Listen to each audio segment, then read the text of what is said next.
Shalom, semuanya bersukacita, amin.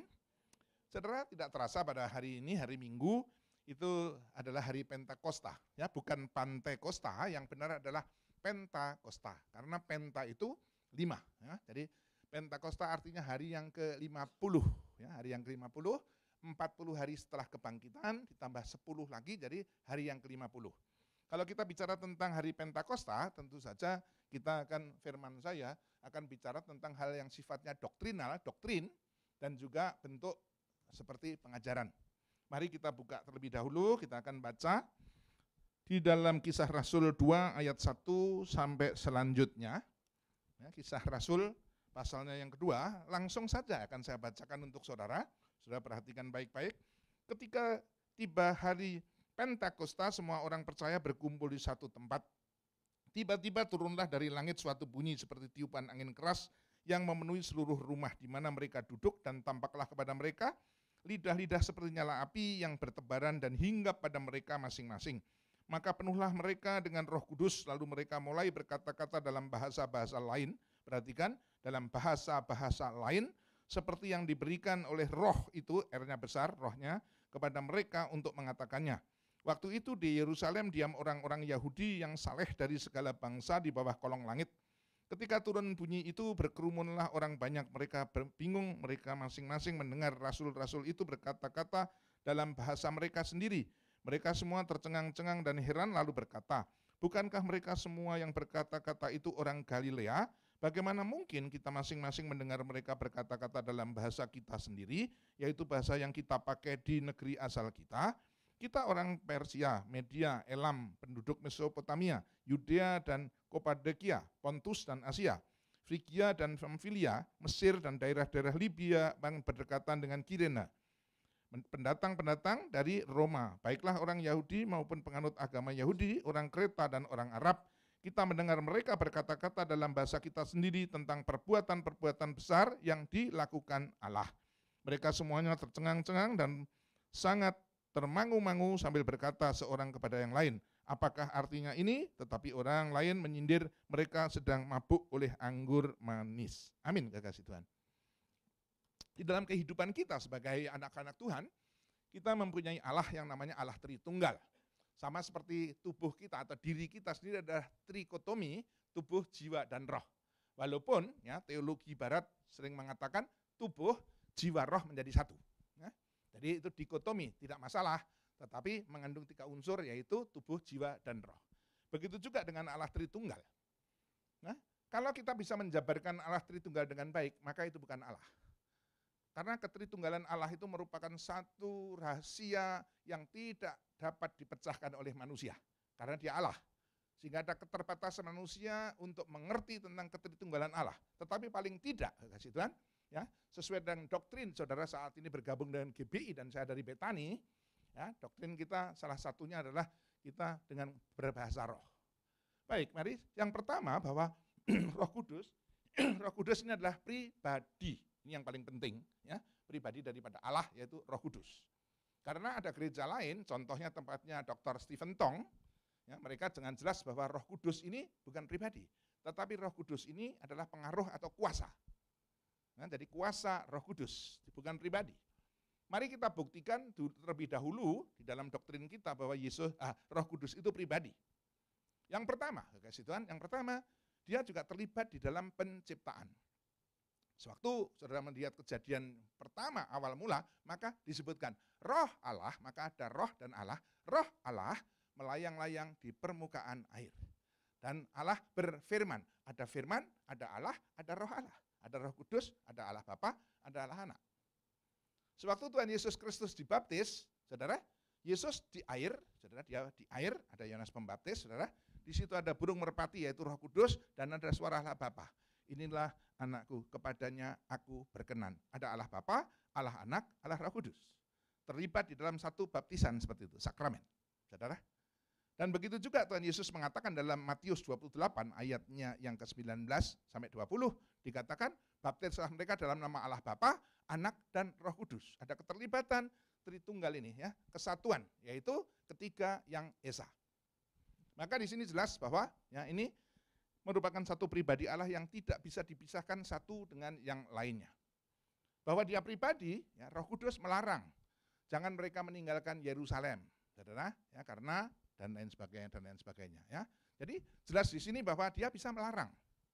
Roh Kudus juga bisa didukakan, jangan kau mendukakan Roh Kudus, ya. Ini jadi bisa didukakan, dia bisa bersedih, dan dia merupakan pribadi yang halus, lembut, saudara. Jelas ini merupakan satu pribadi. Nah, bagaimana Roh Kudus itu turun? Yesus berkata sendiri dengan jelas bahwa Yesus tidak mungkin selamanya mengajar murid-muridnya. Setelah 3,5 tahun mengajar, tidak mungkin Yesus terus ada sebagai manusia di muka bumi. Dia harus menyelesaikan semuanya. Waktu dia mengatakan di atas kayu salib sudah selesai, itu sudah selesai. Ya, tentang misi perjalanannya menyelamatkan manusia, urusan dia dengan Bapa sudah selesai, dengan apa? Memberikan nyawanya. Tetapi murid-muridnya belum selesai. Petrus baru saja menyangkal, ya, 3 kali, Thomas masih ragu-ragu, Yakobus, Yohanes belum percaya tentang kebangkitan Yesus dan lain sebagainya. Maka masih kacau balau, perlu 40 hari lagi Tuhan Yesus setelah ngomong sudah selesai di atas kayu salib, memperbaiki atau memulihkan kembali murid-murid yang dalam tanda kutip belum siap pakai. Murid-murid Yesus adalah orang Galilea yang amat sangat sederhana. Mereka hanya bermodal kerajinan dan Allah selalu memilih orang yang rajin untuk dipakai. Mereka memilih penuh semangat dan lain sebagainya, walaupun departemen tetapi mereka memiliki semangat. Saudara bisa melihat bagaimana Elia melihat Elisa yang rajin. Ya, dia membajak dengan 12 pasang lembu, artinya 24 lembu dikendalikan untuk membajak sawah, ini bukan sembarangan. Dan disebutkan bahwa dia dari pagi sampai sore, tengkuknya terbakar matahari sampai legam. Orang ini rajin, baru dipakai Tuhan dengan luar biasa. Murid Yesus Kristus, kita itu tidak perlu pinter. Ya. Calon presiden juga ada yang kurang pinter segala macam, tapi yang paling penting ya ini benar-benar ya, mau dipakai saja, segala macam mau kerja saja. Dan itu Tuhan pakai. Nah, maka di sini Tuhan Yesus Kristus harus menyelesaikan murid-muridnya yang masih kacau balau tadi. Dan terutama murid-murid ini belum diperlengkapi, belum diberikan kuasa yang luar biasa oleh Roh Kudus. Maka setelah Thomas disuruh mencucukkan ujung jarinya ke lubang paku, baru dia sadar, ya Tuhanku, ya Allahku, sekarang aku percaya. Tentu aja kamu percaya, dul, kamu sekarang melihat. Tapi berbahagialah mereka yang walaupun tidak melihat aku, bahkan tidak melihat seberapa panjang jenggotku, gondrongku seberapa, tinggiku seberapa, warna kulitku seberapa, tapi mereka percaya, itulah iman. Berbahagialah Pak Andi Bambang Yudo yang percaya walaupun tidak melihat.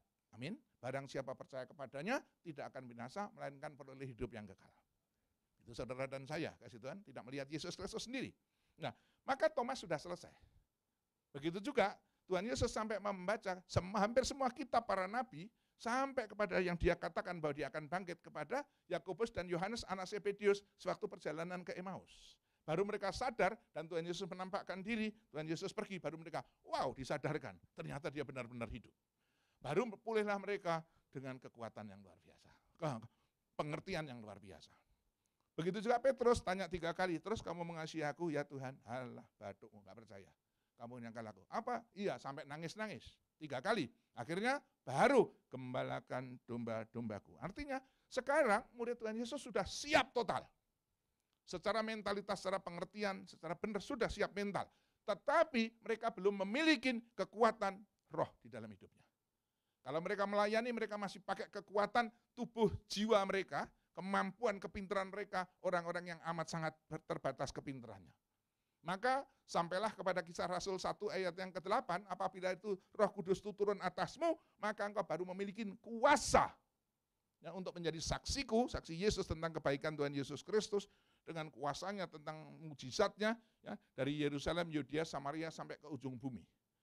Seorang manusia yang amat sangat sederhana, dari Galilea, saudara, mendapatkan perintah dari sebuah pribadi, atau seorang pribadi, mohon maaf, bukan seorang pribadi yang mengatakan di dalam Matius 28 ayat 19, segala kuasa di surga dan di bumi sudah di tangannya. Artinya Yesus Kristus Allah Sang Pencipta yang memiliki semua kuasa. Dikatakan juga bahwa segala kuasa sudah ditaruh di telapak kakinya. Dari Yesus Kristus Sang Pencipta Allah alam semesta memberikan perintah kepada murid-murid yang amat sangat sederhana. Maka ini merupakan satu amanat agung Yesus Kristus ini, saudara, ini merupakan amanat yang luar biasa bagi saudara saya juga murid-murid Yesus. Yang nomor 2, jadikan semua bangsa muridku. Mereka menyeberang ke pulau mana aja belum pernah. Paling-paling kelasnya cuma RT, RW sampai kelurahan, kecamatan. Tapi ini jadikan semua bangsa muridku. Ini merupakan jangkauan yang hampir tidak pernah terjangkau apalagi saat itu. Dan itu diberikan tugas kepada murid-murid yang amat sangat sederhana. Saudara, ya, menjadikan murid Yesus Kristus. Langsung apa? Ajarkan kepada mereka apa yang aku sudah katakan kepadamu. 3,5 tahun aku mengajar engkau, apa yang aku ajarkan kepadamu, ajarkan kepada orang lain. Bagaimana mereka bisa mengingat semuanya? Orang sederhana mungkin. Tetapi ini merupakan satu ajaran. Menjadi mereka bukan murid, tapi menjadi guru yang mengajarkan pelajaran 3,5 tahun. Saudara, kalau sekarang S1 3,5 tahun, lulus harus diajarkan kepada semuanya. Maka ada lagi, saudara, di sini baptis mereka dalam nama Allah Bapa, Anak, Roh Kudus. Pekerjaan yang sampai tuntas bicara tentang pekerjaan besar, pekerjaan ilahi, keselamatan manusia. Diserahkan kepada manusia-manusia sederhana Galilea. Termasuk saudara dan saya adalah orang yang sederhana. Ya? Dan penyertaan yang tanpa batas, maka aku akan menyertai engkau sampai kesudahan zaman. Wow. Amanat agung Yesus Kristus. Ternyata satu pekerjaan yang maha besar yang dipercayakan kepada orang-orang yang sederhana. Tetapi Yesus berkata, tunggu, ya, ada kekuatan kalau Roh Kudus nanti turun atasmu, itu tadi baru bisa dilaksanakan. Maka bukan kekuatan saudara dan saya, tetapi kekuatan roh yang ada dalam hidup kita yang memampukan saudara dan saya melakukan perkara besar. Yang selalu saya katakan, lo fekayih welo feko ahku imbaruhi amar adona syefa'u. Saya sanggup melakukan perkara besar bukan oleh kekuatan manusiaku, tapi oleh kekuatan roh yang ada dalam hidupku. Amin, kekasih Tuhan. Maka roh ini, Roh Kudus ini tadi, dikatakan oleh Yesus, Roh Kudus sang penolong, penghibur, penasehat, roh yang luar biasa ini tadi, pribadi Allah ini, tidak akan masuk dalam hidup manusia, tidak akan datang sebelum Yesus naik ke surga. Maka begitu Yesus naik ke surga, zamannya berubah. Dari zaman alami Yesus sebagai manusia-manusia, kalau ketemu sama Petrus nggak bisa masuk dalam diri Petrus karena bukan roh, saudara. Sekarang dia naik ke surga, baru Roh Kudus bisa masuk. Aku akan meminta roh kebenaran, yaitu roh penolong, penghibur, penasehat, sehingga engkau tidak hidup sebagai yatim piatu, masuk dalam kehidupan Petrus dan murid-murid yang lainnya, menjadi memiliki kekuatan supranatural yang luar biasa. Amin, kasih Tuhan. Nah, sehingga peran Roh Kudus disebut dalam bahasa Yunani adalah parakletos. Arti parakletos adalah peran pengganti, tapi yang setara. Bukan hanya peran pengganti stuntman, ya. Tapi ini peran pengganti yang setara dengan Yesus Kristus atau sama. Karena ketika yang Esa, pribadi Yesus, Roh Kudus sama. Dan peristiwa Pentakosta itulah, saudara, sampai sekarang tercatat sebagai kelahiran gereja beraliran Pentakosta. Karena disitulah manusia mulai bisa diisi oleh roh Allah turun masuk dalam hidup manusia. Dan peristiwa Pentakosta ini juga menjadi satu tanda. Ya, salah satu tanda yang namanya baptisan Roh Kudus atau baptisan api, di mana sewaktu Yohanes Pembaptis habis membaptis Yesus Kristus, Yesus berjalan dan dia menunjuk kepada murid-muridnya. Aku membaptis engkau dengan air, tapi dia yang lebih besar dari aku. Dia pada suatu saat nanti akan membaptis engkau dengan api. Dan itulah baptisan api atau baptisan Roh Kudus yang kita peringatin sekarang, turunnya Roh Kudus berupa lidah-lidah api, itu merupakan satu tanda-tanda ya, baptisan Roh Kudus. Jadi glosolali itu bisa berbahasa roh, itu salah satu tanda dari baptisan Roh Kudus. Apa itu glosolali? Kasih Tuhan. Glosolali itu adalah bahasa lidah, ya, speak in tongue segala macam. Ya. Glosolali itu bisa macam-macam. Di Indonesia ya lama sika, orang lain juga ya lama sika segala macam-macam. Mungkin mirip, kita tidak tahu artinya, ya. Tetapi itu adalah bahasa yang diberikan roh kepada saudara dan saya. Kita tidak mengerti, tetapi Allah mengerti. Roh itu mengerti. Nah ini bisa macam-macam, kadang-kadang kelihatannya sama, tetapi saudara maksudnya bisa berbeda-beda. Saya mempunyai masalah hari ini tentang pekerjaan saya, besok saya datang, Tuhan jamah besok supaya hambamu dalam perjalanan baik. Maka saya bahasa roh. Pak Andi juga berbahasa roh, ternyata Pak Andi tentang bagaimana ya mikir nanti pindah PVJ kapan lagi berdoa. Sananya masalah urusan pindah ke PVJ, saya urusan masalah pekerjaan saya. Glosolalinya minta doanya kelihatannya sama. seperti bayi nangis, oe, ya. Ternyata oe juga. Yang satunya oe-nya minta susu, satunya karena pipis, satunya karena kecepit pintu. Ya. Bisa hampir sama ini. Semua kita nggak ngerti, tetapi ibunya ngerti. Amin kasih Tuhan. Jadi di sini sungguh luar biasa, Roh Kudus ini peran pengganti yang setara, yang memberikan saudara dan saya satu ya, yang penyertaan, roh penghibur, penasihat, dan penolong mulai masuk dalam hidup. Di dalam perjanjian lama sebelum kejadian hari Pentakosta, roh Allah itu sifatnya adalah anointing, mengurapi. Mulai di zaman ya, mulai Musa, mulai Daud, mulai semua ada pengurapan ya, kepada Simpson. Tetapi belum masuk di dalam kehidupan manusia. Setelah dibenarkan Yesus menjadi benar, manusia menjadi benar, ditebus oleh darah Yesus dan lain sebagainya, maka orang tersebut benar, dan baru Yesus memasukkannya, aku akan meminta roh Bapakku, yaitu roh kebenaran, untuk tinggal di dalammu. Jadi roh kebenaran itu roh Bapa. Sudah perhatikan baik-baik, Bapa, Anak, Roh Kudus. Aku akan meminta roh Bapakku, yaitu roh kebenaran, untuk tinggal di dalammu selama-lamanya. Bapak.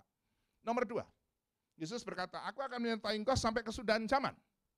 Saya ulangin, sewaktu Yesus berkata, dia masih sebagai manusia, dan dia tidak akan bisa masuk dalam kehidupan Petrus. Tetapi waktu dia sudah menjadi roh, dia bisa masuk dalam kehidupan Petrus. Dan apakah Yesus kebenaran? Akulah jalan, kebenaran, dan hidup. Dan kalau aku menyertai engkau sampai selama-lamanya, sampai kesudahan zaman, Yesus masuk menyertai di dalam kehidupan kita, masuk. Roh Yesus. Yang nomor 3, Roh Kudusnya. Aku tidak meninggalkan engkau sebagai yatim piatu di muka bumi ini yang penuh dengan tantangan dan lain sebagainya. Apalagi engkau di kawanan serigala, di antara serigala, engkau domba. Maka aku akan meminta roh penolong, penghibur, penasihat untuk tinggal di dalammu selama-lamanya. Tiga-tiganya Bapa, Anak, Roh Kudus yang esa tinggal dalam hidup saudara selama-lamanya. Dan roh itu yang selalu disebut roh yang lebih besar dari segala roh yang ada di dunia. Karena apa? Roh Sang Pencipta. Roh Allah. Yohanes 1 ayat 1 sampai 3. Ya. Pada mulanya adalah firman, firman bersama dengan Allah, firman itu ya Allah sendiri, tidak ada satupun bisa ada, bisa wujud, kecuali melalui dia, yaitu firman. Maka kalimatullah firman Allah sudah ada dalam hidup saudara, mewarnai hidup kita. Dan roh ini sebagai parakletos, roh pengganti segala macam, dia sebagai penolong, penghibur, penasehat, maka kita, mari yang pertama kita merespon satu hal bahwa pencurahan Roh Kudus itu merupakan satu hari, satu peringatan yang perlu benar-benar ya kita peringati dengan sebaik-baiknya. Di Indonesia ada 3 aras nasional, ya. Satunya PGLII, Persekutuan Gereja Lembaga Injili Indonesia, yang satunya lagi PGI, Persatuan Gereja Indonesia, satunya lagi PGPI, Persekutuan Gereja Pentakosta Indonesia. Ya, yang PGPI ini sedang mengusahakan supaya setiap pencurahan Roh Kudus hari Pentakosta itu libur, ya. Karena ya kenaikan Isa sudah libur, ya, itu terus Jumat Agung libur. Nah ini belum, sedang berjuang. Maka mereka juga ingin, mohon maaf, hari ini aja saya lupa. Terus terang lupa kalau hari ini pencurahan Roh Kudus, hari pencurahan Roh Kudus. Sampai seperti itu. Coba, nah kebetulan ini hari Minggu jadi nggak kelihatan. Sekarang enggak nih, seharusnya sedang diusahakan untuk libur di Indonesia supaya menyetarakan dengan hal yang lain. Maka di sini kekasih Tuhan, pencurahan Roh Kudus ini yang memampukan saudara dan saya memiliki kemampuan supranatural bukan oleh kekuatan kita. Yang pertama kekasih Tuhan, kita bicara tentang perlindungan Allah. Di dalam setelah kita memiliki Roh Kudus, apa isi kuasa Roh Kudus dalam hidup kita? Yang pertama, tentu saja setelah kita mensyukuri atas ya Tuhan sudah memberikan ya satu penyertaan roh daripada Allah sendiri yang memampukan kita, maka kita dapat merubah karakter kehidupan kita. Saudara dan saya memiliki roh Allah, artinya saudara dan saya adalah WNI dan WNS sekaligus. Warga negara Indonesia dan warga negara surga sekaligus. Tapi masih hidup di muka bumi, di dunia. Tapi karena saudara memiliki roh Allah, maka saudara tercatat dalam kerajaan surga. Maka mari kita memiliki karakteristik bagaimana selayaknya orang dari kerajaan surga. Aturannya, cara bicaranya, penguasaan dirinya, tentang kasihnya, saudara. Setiap segala, kalau dia bicara pun dia harus bicara dengan penuh memiliki kuasa, penuh dengan hikmat. Dia tidak pakai lagi pikiran manusia, ya. Dimanapun juga dia bergaul, dia bisa pakai pikiran manusia. Tapi pada suatu saat, ya, lawan bicaranya luar biasa, kita bisa mempergunakan hikmat, akal budi dari Tuhan yang memampukan saudara dan saya melakukan perkara lebih besar, jauh lebih besar dari kemampuan kita sendiri sebagai manusia. Jadi ini merubah, ya karena di situ ada buah roh, kasih, sukacita, terus sampai penguasaan diri. Penguasaan diri kita pun juga bisa berubah. Penguasaan diri bisa tentang disiplin, menguasai bagaimana waktu, bagaimana tentang janji, bagaimana tentang etos kerja, bagaimana tentang kerajinan, semua kita perlu yang namanya disiplin. Itu perlu Roh Kudus yang merubahkan disiplin manusia kita menjadi disiplin bukan dari luar ke dalam, tapi dari dalam dari Roh Kudus keluar untuk dimunculkan. Inilah sebagai manusia Kristen yang memiliki baik etos kerja, kerajinan, semuanya dengan sebaik-baiknya dengan disiplin. Amin. Kasih Tuhan di sini. Ya. Begitu juga tentang kasih kita, ya. Begitu juga dengan penguasaan diri semuanya bisa merubahkan. Maka kita setelah memiliki Roh Kudus, Roh Allah, kita tercatat dalam sebagai warga negara kerajaan Allah. Otomatis karakter-karakter kita menjadi harus karakter baru, karakter manusia kerajaan surga yang bisa menjadi panutan bagi banyak orang. Dapat dilihat, bersaksi memuliakan nama Tuhan melalui perbuatan saudara dan saya. Hal yang ketiga, kasih Tuhan, karena Roh Kudus itu memberikan hikmat, memberikan marifat yang melebihi dari pikiran manusia, maka semua manusia yang memiliki Roh Kudus atau orang Kristen harus memiliki tingkat pemikiran atau kemampuan di dalam ilmu, berbagai macam ilmu harus lebih baik daripada orang non-Kristen. Saudara, kita sebagai orang manusia biasa sama-sama sebagai manusia biasa. Tetapi begitu ada Roh Kudus, dia memberikan yang namanya hikmat, marifat, penyingkapan segala macam, saudara. Kita sudah mulai bicara bukan tentang buah roh, tetapi mulai karunia roh. Jadi karunia-karunia ini harus kita miliki. Orang Kristen, ya, di dalam sekolah, di dalam apapun juga harus memiliki pemikiran yang jauh lebih maju bagi kemuliaan nama Tuhan. Ada cerita sedikit, saudara. Ya. Pada suatu saat ada satu bis membawa orang gila pindah, ya, karena direnovasi tempat lama mau pindah ke tempat baru. Bis tersebut tiba-tiba banyak meledak, meledak. Nah, baut rodanya bis itu ada 4, ya, kita bikin aja biasanya 5, tapi ini 4 semua, masing-masing rodanya bautnya 4. Pas sopirnya nyopot ban tersebut, dicopot gitu, ya, bautnya 4-4-nya masuk dalam sungai, belum, aduh hilang. Jadi ini gimana nih, bannya bisa dipasang nggak ada bautnya. Maka dia bingung, waduh ini bagaimana nih bautnya masuk dalam got segala macam. Wah ini salah satu siapa yang bisa beli baut ke kota ya nanti bawa sini. Rupanya dari dalam ada orang gila ngomong, Dul gitu aja nggak ngerti.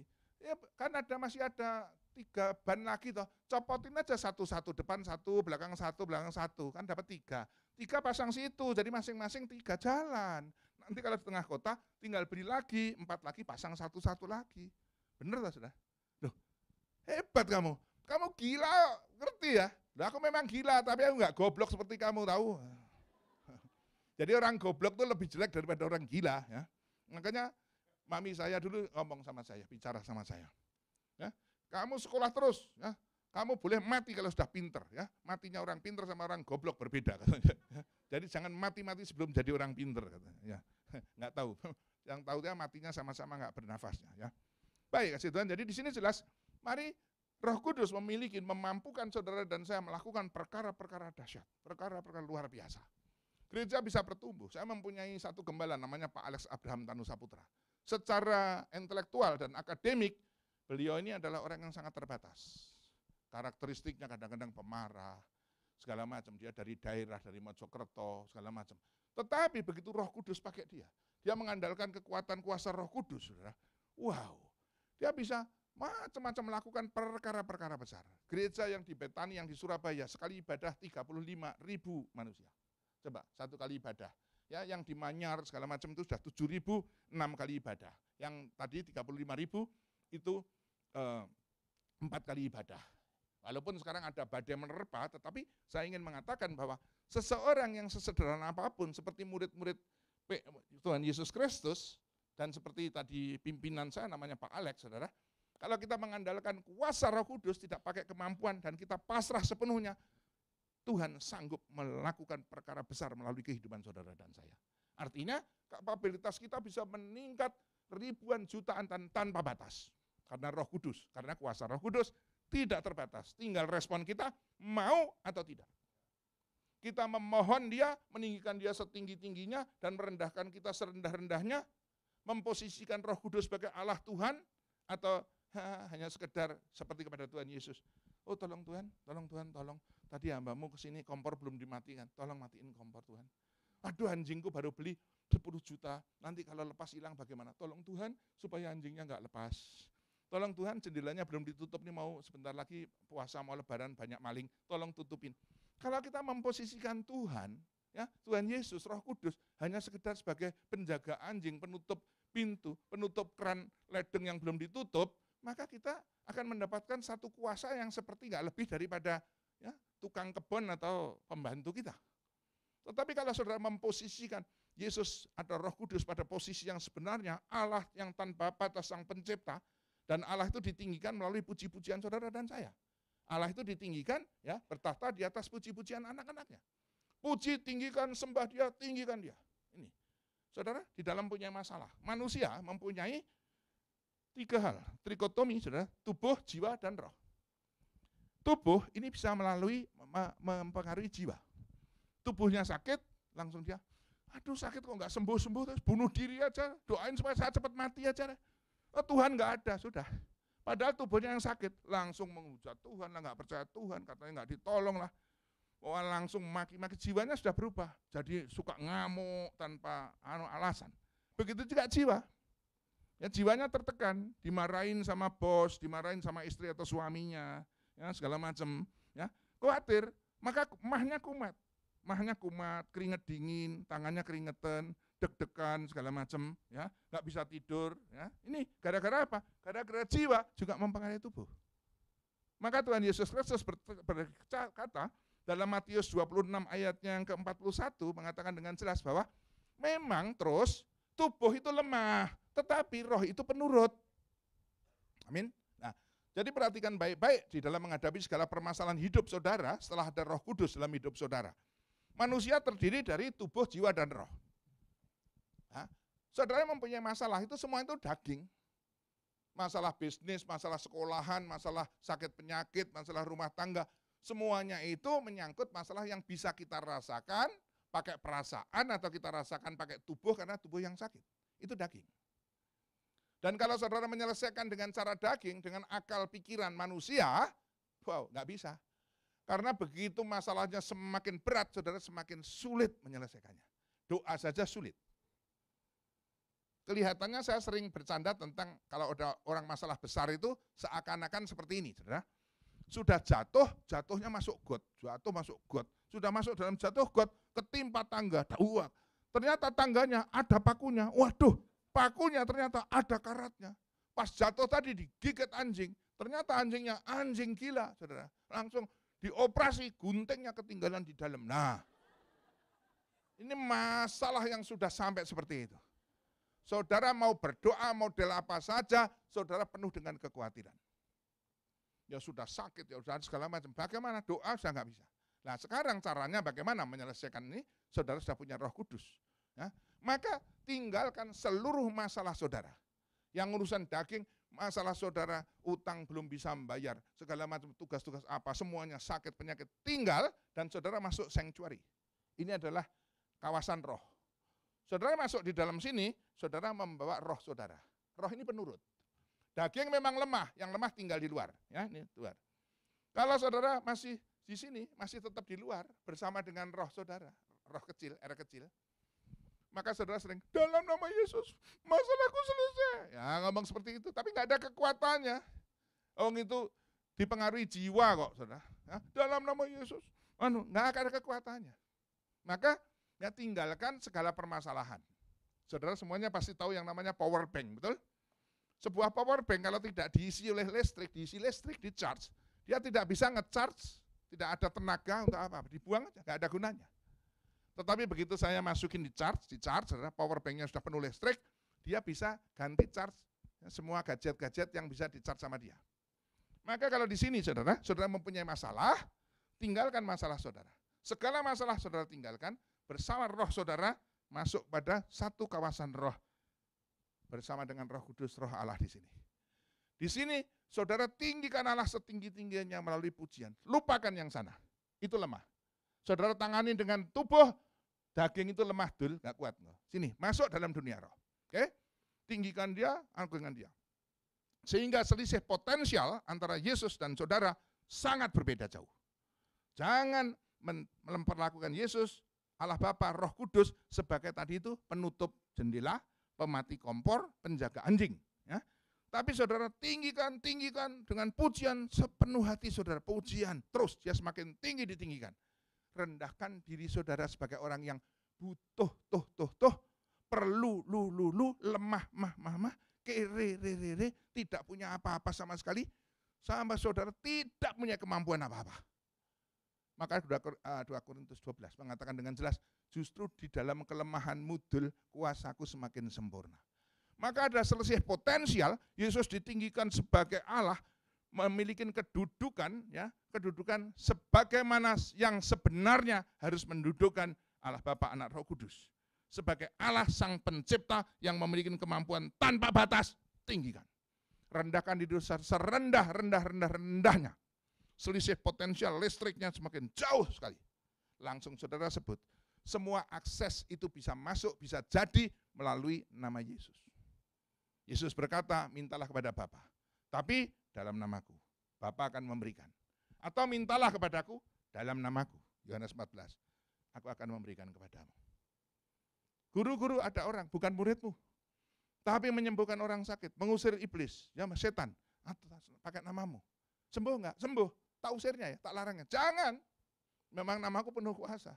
Kamu muridku malah enggak bisa. Nah, itu bisa. Ya. Kalau dia tidak memusuhi kita, dia di pihak kita. Artinya nama Yesus Kristus itu memang dipakai memang luar biasa. Maka di sini saudara sedang men-charge power bank saudara tadi yang kosong, di-charge, tinggikan listriknya, tinggikan terus diisi saudara rendah, baru sebut dalam nama Yesus Kristus. Semua kuasa saat ini ada dalam hidupmu. Saudara sudah di-charge, penuh. Saudara sekarang keluar, menemuin masalah saudara. Masalah tetap sama. Nggak punya uang, tetap nggak punya uang, segala macam tetap aja semuanya, sakit penyakit tetap segala macam, ya semuanya tetap. Yang berbeda saudara. Sekarang saya sudah full power, full charge. Saya langsung bisa melakukan, langsung saudara, tidak pakai ini, karena apa? Bukan kekuatan lagi, tapi roh yang ada dalam hidupku. Dalam nama Yesus, beda dalam nama Yesus. Ada orang yang nagih, dalam nama Yesus, urusanku selesai, dalam nama Yesus. Orang tuaku sembuh, dalam nama Yesus, anakku kembali, dan lain sebagainya. Langsung dalam nama Yesusnya full charge, saudara. Langsung di sini. Maka yakin dan percaya, nggak tahu caranya gimana, meniketihi, pokoknya dari Tuhan pasti menjawab doa kita. Amin. Itulah pentingnya setelah saudara menjadi manusia roh, ada Roh Kudus dalam hidup saudara, saudara bisa bersekutu dengan Allah. Bahkan apa yang kau ikat di bumi terikat di surga, jadilah kehendakmu di bumi seperti di dalam surga. Karena saudara memiliki Roh Kudus dalam hidup saudara. Amin. Ini loh. Bahkan kalau saudara tentang berkat saja, tentang berkat-berkat saja, orang lain mencari berkat luar biasa. Orang Kristen cari berkatnya secara roh. Orang Kristen mengikatkan diri pada orang Israel sebagai Israel rohani. Saudara, ya kita orang Israel itu kita mengikatkan diri, makanya kita mendapatkan karena kita Israel rohani, maka kita mendapatkan warisan dari berkat Abraham, Ishak dan Yakub, dan Yakub itu adalah Israel.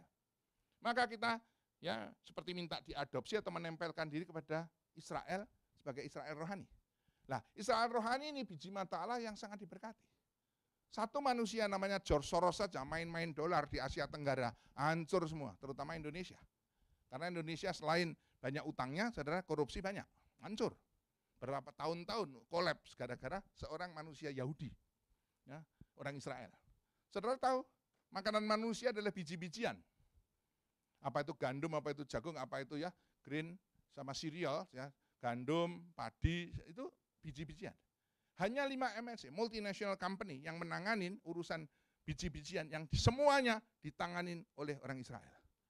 Jadi makanan manusia yang beruntak biji-bijian itu bersama dengan IMF itu sudah dikuasai hanya 5 perusahaan MNC, saudara, yang dikuasai oleh Israel semua. Siapa yang tidak tahu ya, bahwa orang Israel paling diberkati, nanti sebagai penguasa ekonomi, bagaimana tentang macam-macam, ya, jelas. Maka kita tahu betul bahwa bangsa ini memang bangsa yang amat sangat diberkati luar biasa. Perlu diketahui, saudara, dia mempunyai pesawat Kefir namanya, ya. Itu di Amerika. Kalau mereka membuat pesawat yang sama dengan Kefir itu, yang membuat Amerika berpuluh-puluh atau beratus unit, mereka mendapatkan royaltinya. Ada lagi M16, senjata andalan dari Amerika sebagai standar, ya, tentara Amerika. Itu semuanya dicetak satu buah senjata, orang Israel yang mendapatkan royaltinya karena itu ciptaan orang. Dan mereka masih mempunyai yang lebih bagus dari ini yang namanya Uzi. Bisa dibuat senjata laras panjang, ditekuk senjata pendek, tekuk lagi langsung bisa seperti ini. Luar biasa. Nah ini keluar biasaannya semuanya ini menunjukkan bahwa orang Israel itu amat sangat diberkati dan benar-benar menjadi biji mata Allah. Masalahnya kita ini hanya senang berkat-berkat Israelnya, tidak mau ngerti kuncinya bagaimana mendapatkan berkat. Sebagai manusia rohani. Kalau saudara mencari berkatnya Israel, saudara, dari mana? Ya, berkat-berkat Israel itu, baca saja di dalam kitab Yosua 1 ayat yang ke-8. Kenapa harus Yosua? Mari kita harus tahu Yosua dulu. Yosua adalah keturunan daripada Efraim. Efraim keturunan daripada Yusuf. Dan Yusuf merupakan anak Israel yang paling diberkati. Ya, seluruh berkat-berkat yang terbaik jatuh kepada batok kepala yang paling diurapi Tuhan, yaitu Yusuf. Ya, Israel itu mempunyai anak sulung dari istri pertama yang namanya Lea, yang matanya kurang bagus, namanya Ruben. Ruben waktu mau diurapi sebagai anak sulung dengan dua berkat ganda, ternyata Ruben ini mencemari tempat tidur bapaknya. Bapaknya punya gundik, bapaknya punya gundik istri. Dimintun-tilun sama si Ruben ini, ya. Sehingga dia tidak berkenan, maka tertahanlah dua berkat ganda, dua berkat anak sulung ditahan, tidak lagi dan tidak diberikan. Nanti sudah membaca dalam Kejadian 48, 49 ya, itu ya. Ini Bang ambil, dari tertahan. Yusuf dari anak satunya, dari istri satunya, dia juga anak sulung. Waktu mau diberkati dengan dua kali ganda, Yusuf hilang, katanya dimakan binatang buas oleh saudara-saudaranya. Ternyata waktu ditemukan, Yusuf sudah jaya luar biasa. Wow, benar bahwa engkau adalah yang paling diurapi. Maka berkat itu ditahan, tidak diberikan kepada Yusuf. Dua tertahan sebagai anak sulung. Sekarang kalau gitu anakmu di mana? Ditunjukkan anaknya yang namanya Manase yang sulung dan Efraim yang bungsu. Sewaktu mau memberkati Israel, tangannya disilangkan. Maka Efraim yang disulungkan. Karena yang disulungkan, Yusuf berkata, jangan begitu Bapak, ini yang sulung. Aku tahu Dul, aku tahu ya. Langsung singkat cerita, anaknya ikut, Yusufnya juga ikut memberkati anak ini tadi yang disulungkan dengan tangannya dia. Mari kita hitung berkatnya. Berkat Ruben 2 dari omnya. Berkat bapaknya Yusuf 2 karena dia sulung, oke? Berkat dari kakeknya sendiri kepada Efraim 2. Dan berkat dari Yusuf kepada anaknya 2. Manusia satu-satunya yang mendapat 8 berkat adalah Efraim. Dan Efraim inilah yang menurunkan Yosua sehingga waktu masuk tanah Kanaan yang limpah susu dan madu, ijo royo-royo gemah ripah loh jinawi panjang punjung, batu dan kayu jadi tanaman, kolam susu kata Kosplus, limpah susu dan madu kata Alkitab.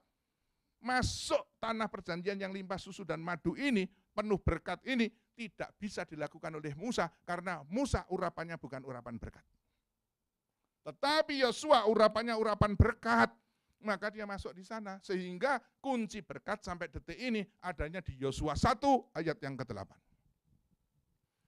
Jangan kalau memperkatakan kitab Taurat ini siang dan malam. Katakan kitab Taurat, memperkatakan, berkata-kata itu keluar suaranya atau tidak? Keluar suaranya. Dari mana datangnya iman? Iman datang dari pendengaran. Pendengaran akan apa? Akan firman Tuhan.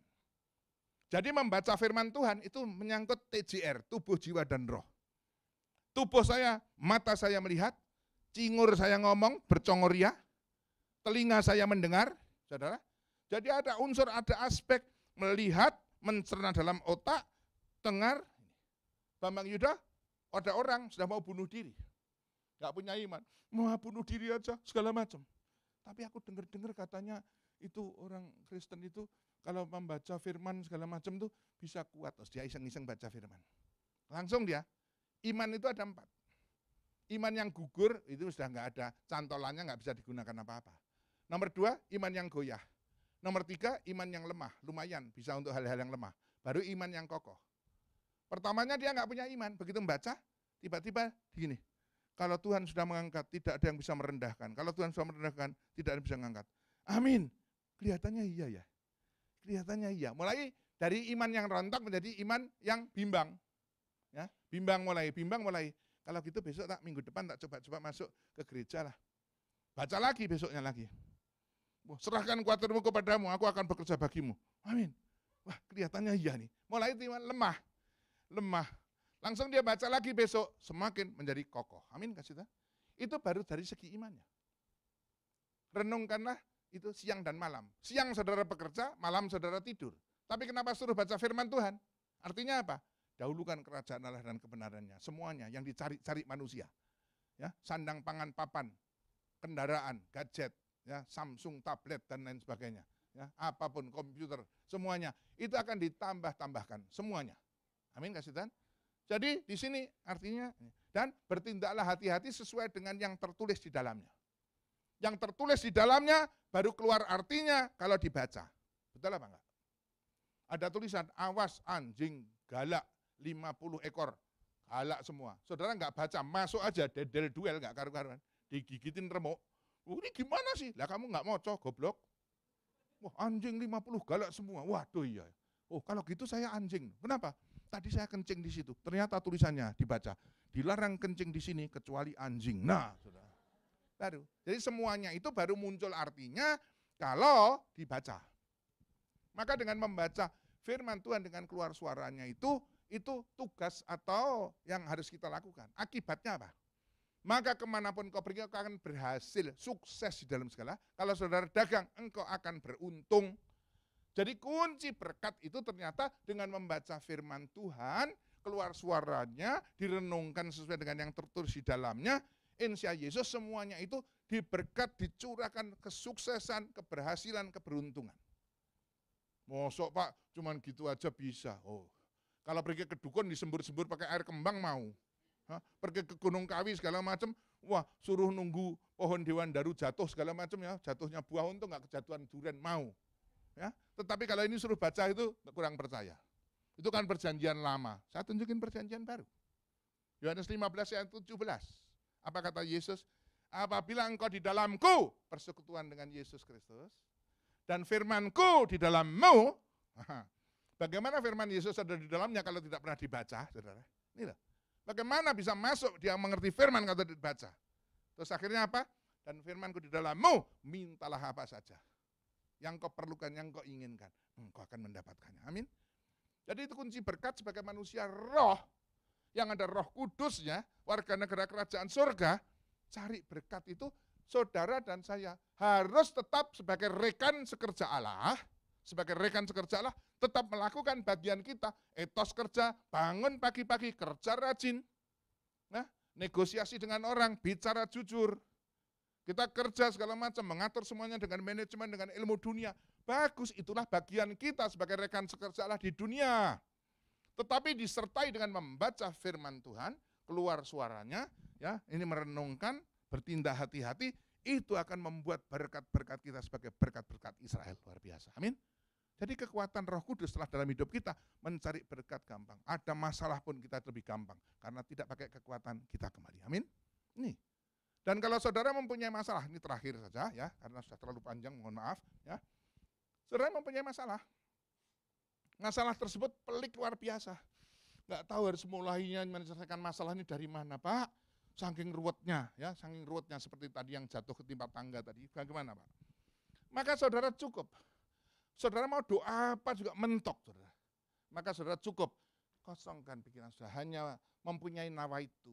Nawaitu itu niat. Niatnya apa? Untuk menyelesaikan masalah ini, minta pertolongan Tuhan. Langsung saudara masuk di dalam sanctuary bersama dengan Tuhan, satu ruangan doa. Tanggalkan juga masalah saudara. Saudara tinggal gak pakai ucapan manusia, langsung saudara masuk. Saudara mempunyai niat Tuhan, hambamu ingin Tuhan menolong hambamu untuk mengutarakan sesuatu. Saudara, ya ralabasikika. Maka dikatakan dalam firman Tuhan, roh saudara, roh itu roh kudus dalam hidup saudara, akan mengatakan segala kelemahan saudara yang tidak terungkapkan. Semua yang tidak terungkapkan, yang manusia tidak mampu mengungkapkan, Roh Kudus yang mengungkapkan kepada Allah. Dari roh Allah kepada roh Allah. Ini loh Bambang Yudho ini begini permasalahannya. maka dengan tepat Allah akan menyelesaikan segala permasalahan. Walaupun di dalam doa Bapa kami, sebelum kau berdoa, Bapakmu sudah tahu apa yang kau akan minta dan kau perlukan.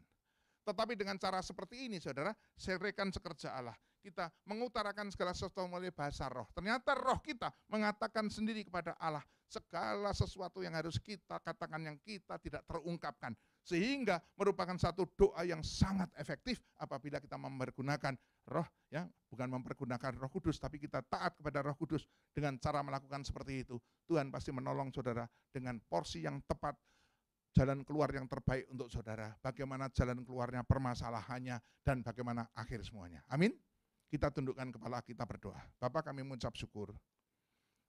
Malam hari ini kami memperingati hari Pentakosta, turunnya Roh Kudus atas kami semua yang memberikan kemampuan supranatural yang luar biasa, sebagai parakletos atau sebagai peran pengganti daripada Tuhan Yesus Kristus waktu masih hidup di dunia. Tetapi sekarang Allah Bapa, Anak, Roh Kudus ada dalam kehidupan kami yang memampukan kami melakukan perkara-perkara dahsyat, perkara besar. Karena roh yang ada dalam hidup kami, Roh Kudus itu roh yang lebih besar dari segala permasalahan, dari semua hal-hal yang di dunia semuanya. Sehingga kami dapat melakukan perkara-perkara besar lepas dari segala permasalahan kami oleh karena kuasa kekuatan Roh Kudus. Begitu juga kekuatan doa kami. Kalau kami mengandalkan kuasa Roh Kudus, maka roh kami sendiri akan berkata-kata dan Roh Kudus yang menerjemahkannya kepada Bapa di surga, dia akan menjawab seluruh seruan doa kami dengan tepat. Begitu juga tentang berkat-berkat kami manusia, roh yang memiliki Roh Kudus. Dengan cara supranatural yang luar biasa Tuhan, memberikan cara-cara bagaimana mendapatkan berkat-berkat yang melimpah daripada Engkau. Terpuji nama Allah yang Maha Kuasa. Hamba-Mu selesai berbicara, roh-Mu terus memeterkan firman ini untuk dapat kami mengerti lebih jauh lagi. Dan Tuhan menyertai. Dalam nama Yesus kami berdoa mengucap syukur. Haleluya. Semua katakan amin.